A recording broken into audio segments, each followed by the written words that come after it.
Ready to move in premium triplex villas at Kollur APR Projects. Public service commission ఫలితాలు మంగళవారం విడుదలయ్యాయి. 1016 మంది civils కి ఎంపికయ్యారు. అందులో ఒకరైన శాంతప్ప కురుబర సివిల్స్ కి ఎంపికైన విషయాన్ని తన తల్లితో పంచుకోవాలని ఫోన్ చేశాడు. ఫోన్ ఎత్తిన ఆ తల్లితో, అమ్మా, మన కష్టాలు తీరిపోయాయి, నేను సివిల్స్ కి ఎంపికయ్యాను, రిజల్ట్ వచ్చింది అని ఫోన్లో చెప్పగానే ఆ నిజాయితీ కలిగిన నిరుపేద తల్లి, కూలీ పనికొచ్చా బిడ్డ, ఫోన్ మాట్లాడితే యజమాని తిడతాడు, తర్వాత ఇంటికొచ్చాక మాట్లాడతా అని ఫోన్ పెట్టేసింది. ఆ మాట విన్న ఆ కొడుకు కంట కన్నీరు ధారాళంగా కారింది. ఇన్ని రోజులు అమ్మ తన చదువు కోసం ఎంత కష్టపడిందో కళ్ల ముందు ఒక్కసారిగా మెదలాడింది. సివిల్స్ కి ఎంపిక కావడం గొప్ప కాదు, ఇలాంటి తల్లి కడుపున పుట్టడం అంతకంటే గొప్ప అని ఇంటికి బయలుదేరాడు ఆ కొడుకు. ఈ కన్నీళ్లు తెప్పించే సంఘటన కర్ణాటకలో చోటు చేసుకుంది. పూర్తి వివరాలు చూద్దాం.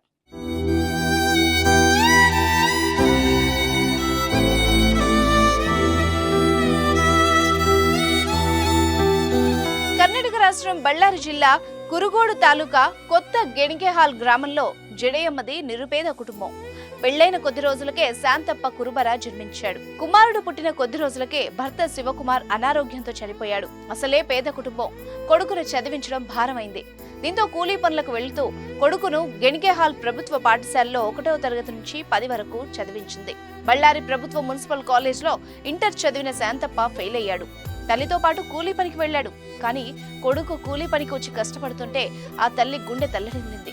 తనని అలా చూడడం ఆమె వల్ల కాలేదు. నేను చచ్చేంత వరకైనా కష్టపడతా, కానీ నువ్వు చదివి పెద్ద ఉద్యోగం చేయాలి బిడ్డ అని వేడుకుంది. తన ఆశ శ్వాస బిడ్డ ఎదుగుదలే అని నూరిపోసింది. కొడుకును ఉన్నత స్థితిలో చూసేందుకు ప్రాణం ఉన్నంత వరకు పోరాడతానని చెప్పింది. దీంతో ఆనాడే అమ్మకు మాటిచ్చిన శాంతప్ప ఏడాది పాటు కష్టపడి చదివి ఇంటర్ 48% పాస్ అయ్యాడు. బళ్ళారి వీరశైవ మహావిద్యాలయంలో BSc చదివి 78% మార్కులతో ఉత్తీర్ణుడయ్యాడు. ఆ తర్వాత ఎస్ఐ జాబ్ వచ్చినా తల్లికిచ్చిన మాట ప్రకారం సివిల్స్ పై టార్గెట్ పెట్టాడు. 1కి 2 సార్లు ప్రయత్నించాడు. ప్రతిసారి దగ్గరకొచ్చి వెళ్లిపోయింది.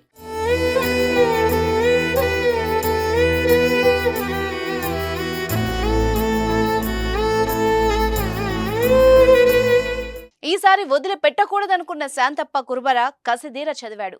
దేశంలోనే 644వ ర్యాంకును సాధించాడు. అమ్మకిచ్చిన మాట నిలబెట్టుకున్నాడు. ఇప్పుడు అతని ముందున్న ఏకైక లక్ష్యం ప్రజలకు వీలైనంత ఎక్కువ సేవ చేసి అమ్మ కష్టాన్ని మర్చిపోయేలా చేయడమే. హ్యాట్స్ ఆఫ్ టు తల్లి జడేయమ్మ అండ్ కొడుకు శాంతప్ప.